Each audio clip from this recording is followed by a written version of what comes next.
campagne électorale jëm ci falum député fii ci Sénégal daal dinañu koy tàmbali ndekki ni démb ci dibeer gi mu mel ni lañ ca gën a nemmeeku nag moom jaaxal na askan wi jëm ci ay xeetu ñaawteef yoo xam ni gis nañu ko rawatina nag di defante seen biir ku ci mel ni ñi fare ci Abass Fall tête de liste bu Pastef fii ci Dakar ak ñi nekk ci Barthélémy Diaz mu mel ni itam rek ñoom ñi nga xam ni ñoom ñoo nag nekk ci langu politique bi jamono jii dafa mel ni rek biiru théâtre dëgg la ñuy amal ndax foofee ca dalluwaay bu taxawu Sénégal te Khalifa Babacar Sall moom ko wala ñoom ñi fare ak ñoom dañu ko daal di taal mu mel ni loolu nag moom tax violence yi nga xam ni moom la ñu nemmeeku ci wàllu campagne électorale yi ñoom tàmbali nañu ko ca bés ba ginnaaw rek kàddu yi nga xam ne ñoom yëkkati dañ ko foofee ca Point E Amitié.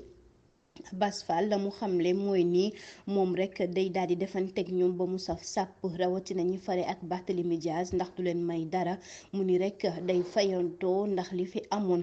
ci élection yi fi weesu kon danañ ko rek defaat ci élection yi ñu jëm te mu ni kon du leen may dara. mbokk yi ba tey ci wàllu campagne électorale bi nag ñoom patriotes yi rawatina Ousmane Sonko mi leen jiite moom ilimaanu jawriñ yi yëkkati na ay kàddu daal di xamle ni nag dina jot lu jëm ci wàllu payoor lu toll ci 4,3 millions ci suñuy koppar moom nag ilimoonu jëwriñ yi loolee mu wax nag tax nañu bare sax di ci yàbbi bu ñu sukkandikoo ci suñu naataango yi di Les Échos mu ni nag loolee nga xam ni moom lay daal di jot kon nag moom njiitu réew mi daal dina koy ëppale lu toll kon ci téeméeri junni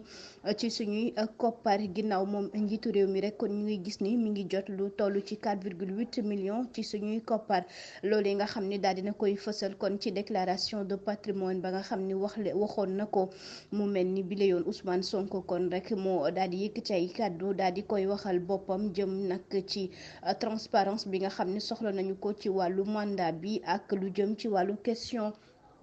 ci payoor yi nga xam ne dinañ ko jot ngir Sénégalais yi mën koo xam mën a xam itam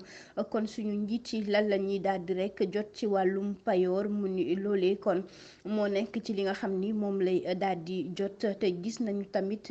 bokk na ci kon li gën a bare ci li nga xam ni moom mooy njiitu réew mi la ñuy jot ci wàllu nag payoor